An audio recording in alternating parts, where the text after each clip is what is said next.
Selamat pagi menjelang siang, Bu. Perkenalkan, nama saya Alexander Hartren Purba, NPM 18010101163. Di sini saya akan menjawab kuis yang Ibu berikan di dalam video ini. Selamat menyaksikan, Bu.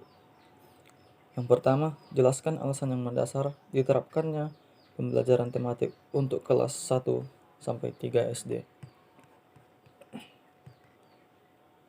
Pembelajaran terpadu yang menggunakan tema untuk mengaitkan beberapa mata pelajaran.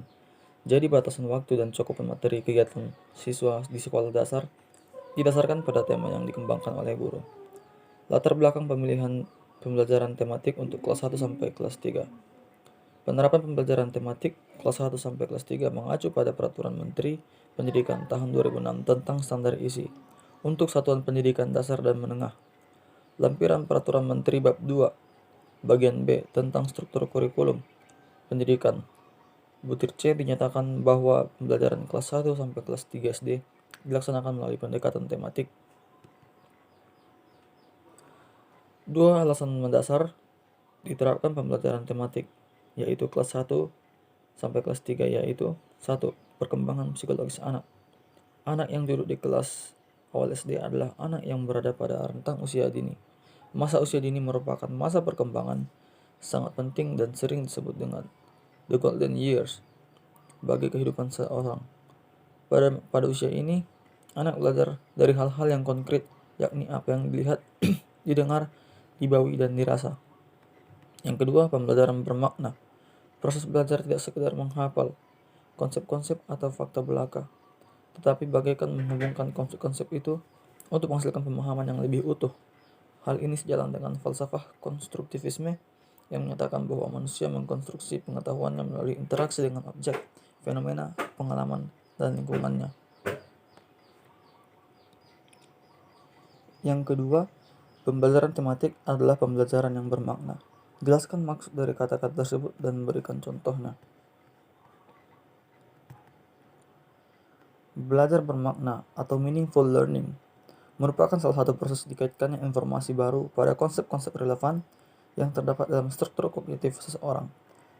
Kebermaknaan belajar sebagai hasil dari peristiwa mengajar ditandai oleh terjadinya hubungan substantif antara aspek-aspek, konsep-konsep, informasi, atau situasi baru dengan komponen-komponen yang relevan dalam struktur kognitif siswa. Proses belajar tidak sekedar menghafal konsep-konsep atau fakta-fakta belaka, rote learning, namun berusaha menghubungkan konsep-konsep tersebut untuk menghasilkan pemahaman yang utuh, sehingga konsep yang dipelajari akan dipahami secara baik dan tidak mudah dilupakan. Dengan demikian, agar terjadi belajar bermakna, maka guru harus berusaha mengetahui dan mengenali konsep-konsep yang telah dimiliki siswa, dan membantu memadukannya dengan pengetahuan baru yang akan diajarkan. Bila tidak dilakukan usaha untuk memadukan pengetahuan baru dengan konsep-konsep relevan yang sudah ada dalam struktur kognitif siswa, maka pengetahuan baru tersebut cenderung akan dipelajari secara hafalan. Yang ketiga, jelaskan landasan pembelajaran tematik berdasarkan filosofi, psikologis, dan yuridis, dan aplikasinya pada pembelajaran. Menurut Sukayati, 2004, halaman 4, landasan filosofis dari implementasi pembelajaran tematik sangat dipengaruhi oleh 3 aliran filsafat, yaitu progresivisme, konstruktivisme, dan humanisme. Aliran progresivisme memandang proses pembelajaran perlu ditekankan pada pembentukan kreativitas, pemberian sejumlah kegiatan, suasana yang alamiah atau natural, dan memperhatikan pengalaman peserta didik. Aliran konstruktivisme melihat pengalaman langsung peserta didik atau direct experiences sebagai kunci dalam pembelajaran.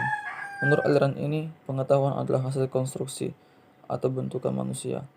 Manusia mengkonstruksi pengetahuan melalui interaksi dengan objek, fenomena, pengalaman, dan lingkungannya. Pengetahuan dapat ditransfer begitu saja dari seorang guru kepada peserta didik, tetapi harus diinterpretasikan sendiri oleh masing-masing peserta didik. Pengetahuan bukan sesuatu yang sudah jadi, melainkan suatu proses yang berkembang terus-menerus. Keaktifan peserta didik yang diwujudkan oleh rasa ingin tahu yang berperan dalam perkembangan pengetahuannya. Aliran humanisme melihat peserta didik dari segi keunikan atau kekhasannya potensinya, dan motivasi yang dimilikinya. Yang kedua, landasan psikologis. Landasan psikologis terutama berkaitan dengan psikologi perkembangan peserta didik dan psikologi belajar. Psikologi perkembangan diperlukan terutama dan menentukan isi materi pembelajaran tematik yang diberikan kepada siswa pada tingkat keluasan dan kedalamannya sesuai dengan tahap perkembangan peserta didik. Psikologi belajar memberikan kontribusi dalam hal bagaimana materi pembelajaran tematik tersebut disampaikan kepada siswa didik dan bagaimana pula peserta didik harus mempelajarinya. Sesuai pembelajaran tematik diharapkan adanya perubahan perilaku peserta didik menuju kedewasaan, baik fisik, mental, intelektual, maupun sosial dan moral. Yang ketiga, landasan yuridis. Landasan yuridis berkaitan dengan berbagai kebijakan atau peraturan yang mendukung pelaksanaan pembelajaran tematik di sekolah dasar. Dalam Undang-Undang Nomor 23 Tahun 2002 tentang Perlindungan Anak dinyatakan bahwa setiap anak berhak memperoleh pendidikan dan pengajaran dalam rangka pengembangan pribadinya dan tingkat kecerdasannya sesuai dengan minat dan bakatnya. Dalam Undang-Undang Nomor 20 Tahun 2003 tentang Sistem Pendidikan Nasional dinyatakan bahwa setiap peserta didik pada setiap satuan pendidikan berhak mendapat pelayanan pendidikan sesuai dengan bakat, minat, dan kemampuannya. Berikutnya, sebutkan implikasi pembelajaran tematik pada guru, siswa, metode, sarana dan prasarana, sumber belajar, pengaturan ruang, dan pemilihan media menurut Anda sendiri. Yang pertama, implikasi bagi guru. Pembelajaran tematik memerlukan guru yang kreatif, baik dan menyiapkan kegiatan atau pengalaman belajar bagi anak. Juga dalam memilih kompetensi dari berbagai mata pelajaran dan mengaturnya agar pembelajaran menjadi lebih bermakna, menarik, dan menyenangkan untuk anak. Yang kedua, implikasi bagi siswa. Siswa harus siap mengikuti kegiatan pembelajaran yang dalam pelaksanaannya dimungkinkan untuk belajar baik secara individual, pasangan, kelompok kecil maupun klasikal. Siswa harus siap mengikuti kegiatan pembelajaran yang bervariasi secara aktif, misalnya melakukan diskusi kelompok, mengadakan penelitian sederhana, dan pemecahan masalah. Implikasi terhadap sarana prasarana, sumber belajar, dan media. Yang pertama, pembelajaran tematik pada hakikatnya menekankan pada siswa baik secara individual maupun kelompok untuk aktif mencari, menggali, dan menemukan konsep serta prinsip-prinsip secara holistik dan otentik. Oleh karena itu, dalam pelaksanaannya memerlukan berbagai sarana atau prasarana belajar.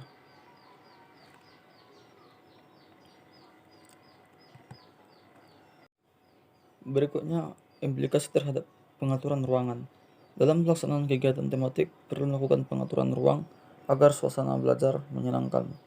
Pengaturan ruang tersebut meliputi, yang pertama, ruang perlu ditata disesuaikan dengan tema yang sedang dilaksanakan. Susunan bangku peserta didik dapat berubah-ubah sesuai dengan keperluan.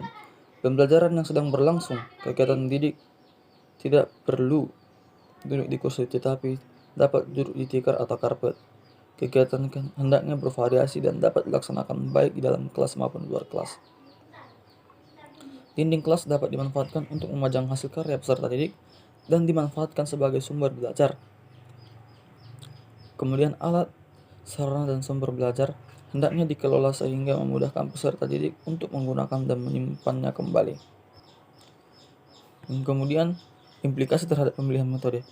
Sesuai dengan karakteristik pembelajaran tematik, maka dalam pembelajaran yang dilakukan perlu disiapkan berbagai variasi kegiatan dengan menggunakan multimetode, misalnya percobaan, bermain peran, tanya jawab, demonstrasi, bercakap-cakap.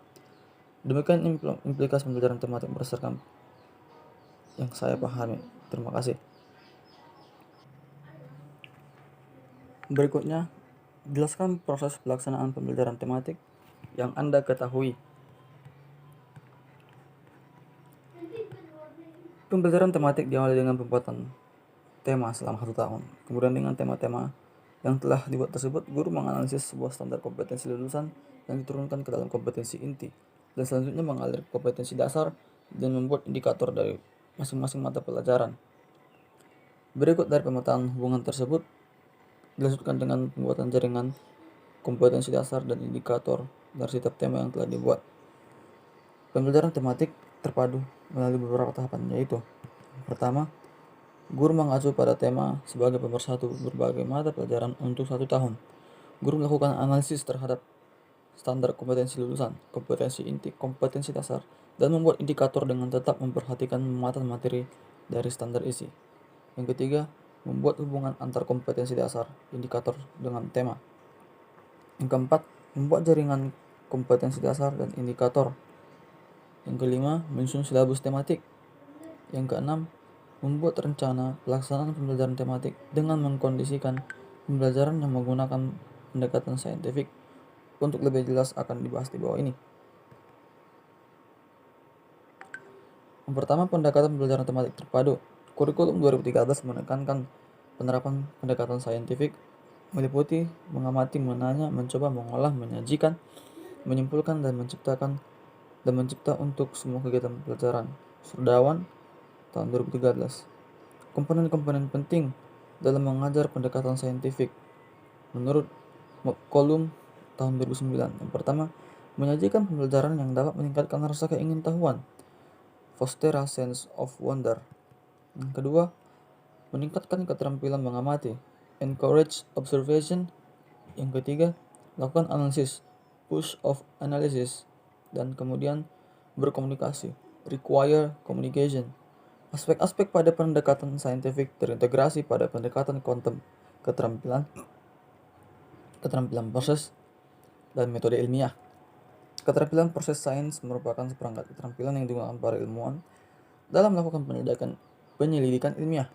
Keterampilan proses perlu dikembangkan melalui pengalaman langsung sebagai pengalaman pembelajaran. Rustaman tahun 2005.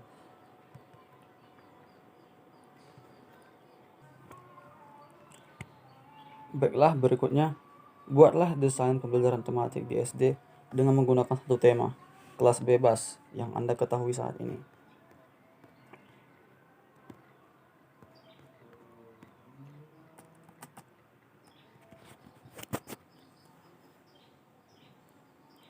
Rencana pelaksanaan pembelajaran atau RPP kelas 5, tema dan atau topik bangga sebagai bangsa Indonesia.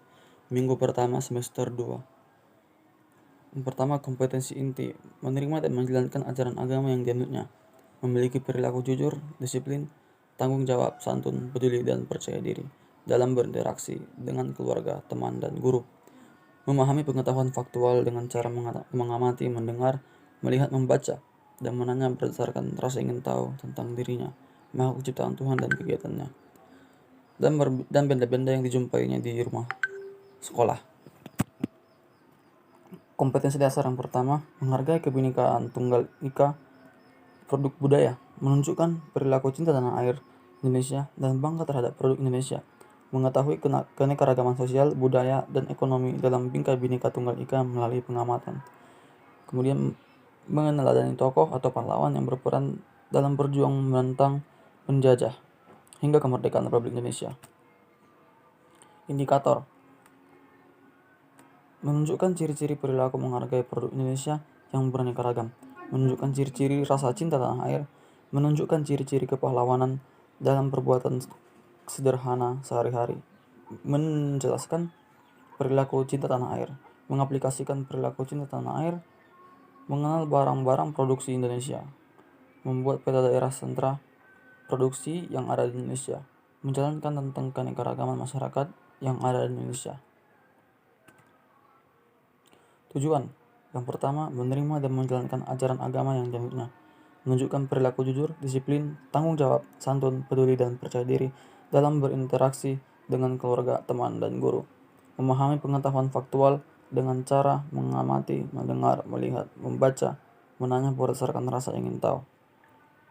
Materi PPKN, Kebinekaan Tunggal Ikaan budaya dan produk, perilaku cinta tanah air Indonesia dan bangga terhadap produk Indonesia. Bahasa Indonesia yang baik untuk berdoa sesuai agama yang dianutnya. Karya sastra, isi teks percakapan dan membacakan teks percakapan. Pantun dengan teks yang sudah dipersiapkan, karangan tentang berbagai topik. Dalam matematika, denah letak benda dan sistem koordinat, hubungan antara satuan kuantitas dalam kehidupan sehari-hari, volume kubus dan balok, menggunakan kubus satuan dan menggunakannya untuk menghitung berbagai bangun ruang sederhana. Dalam seni budaya dan prakarya, dekoratif berdasarkan motif hias Nusantara, pendidikan jasmani, olahraga dan kesehatan, variasi dan kombinasi gerak dasar untuk membentuk gerakan dasar bela diri yang dimodifikasi dalam permainan sederhana atau permainan tradisional. Kemudian pendekatan atau metode, pendekatan scientific, strategi cooperative learning, teknik example non-example, metode penugasan, tanya jawab, diskusi dan ceramah. Sumber media, barang-barang produk Indonesia di lingkungan siswa, industri rumah tangga setempat, tokoh masyarakat, buku doa-doa, buku kumpulan pantun, buku sumber, teks percakapan, buku telepon, contoh jadwal perjalanan, contoh susunan acara, teks pantun, contoh-contoh karangan, barang-barang yang dibawa siswa ke gelas plastik, piring plastik, batik, buku ajar, kardus mie instan, kardus makanan ringan, kertas karton. Penilaian. Prosedur penilaian. 1. Penilaian proses. Menggunakan format pengamatan dilakukan dalam kegiatan pembelajaran sejak dari kegiatan awal sampai dengan kegiatan akhir. Penilaian hasil belajar. Menggunakan instrumen penilaian hasil belajar dengan tes tulis dan lisan. Yang kedua, instrumen penilaian. A. Penilaian proses. Penilaian kinerja, penilaian produk. B. Penilaian hasil belajar. Pilihan ganda, isian singkat, esai, dan uraian. Berikutnya, jelaskan apa saja yang menjadi permasalahan pembelajaran tematik di SD.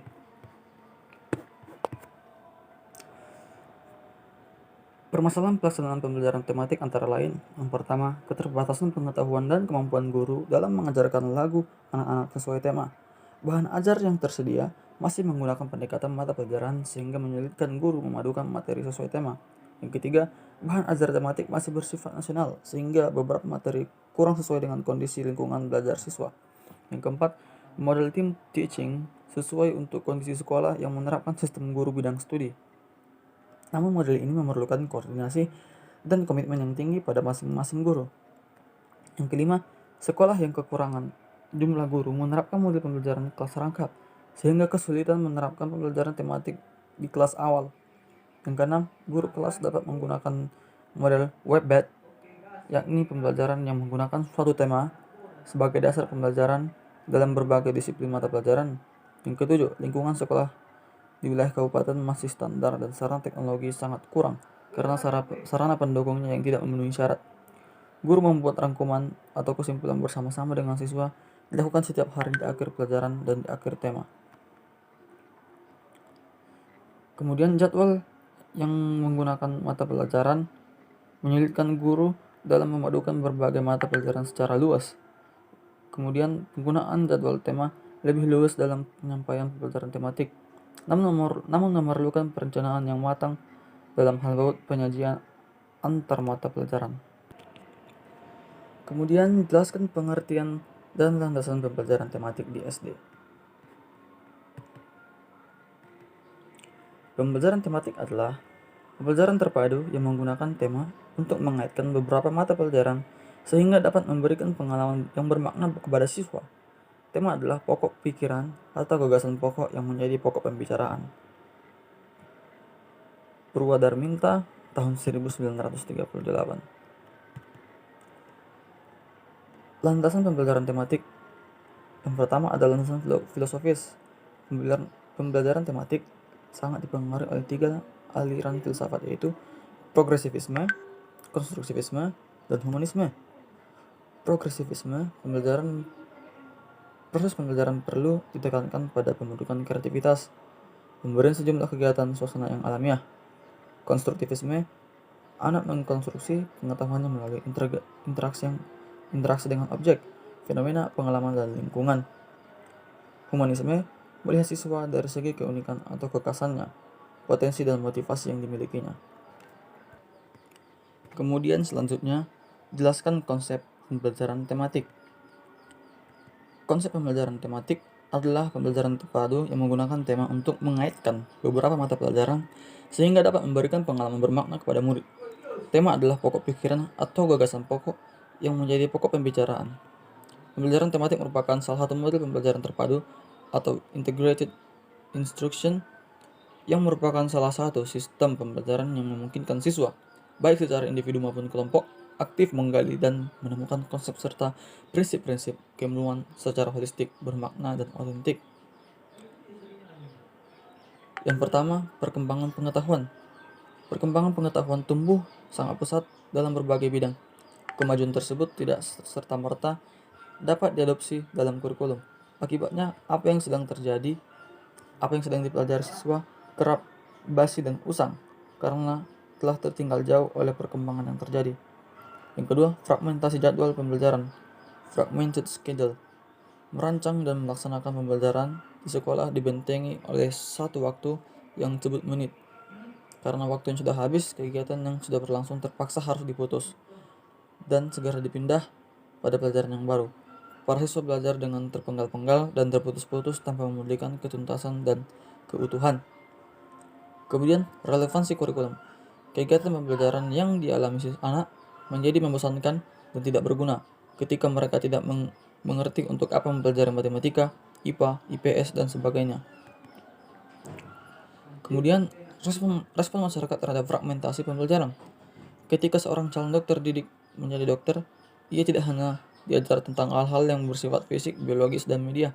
Ia pun pula diajari filosofi manusia, psikologi, etika, dan komunikasi yang dapat membekalinya dengan penyikapan terhadap manusia secara utuh. Sifat keterhubungan antar disiplin itu kebanyakan melahirkan sejumlah variasi yang memiliki makna dan tidak persis sama. Di antaranya adalah sebagai berikut. A. Paralel disiplin. Pembelajaran yang mengurutkan suatu pelajaran dengan pelajaran lain berkenaan dengan suatu isu atau konsep yang sama. Kedua, lintas disiplin atau cross-disciplinary.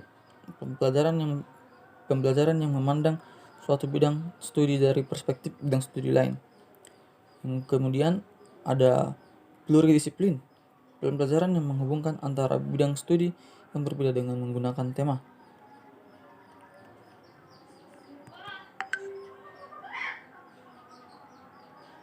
Pengembangan pembelajaran terpadu di sekolah dasar didasari beberapa hal, yaitu sesuai penghayatan dunia kehidupan anak yang bersifat holistik, bersifat sesuai dengan potensi penghayatan mata pelajaran di sekolah dasar sehingga mampu memudahkan penguasaan isi pembelajaran secara utuh.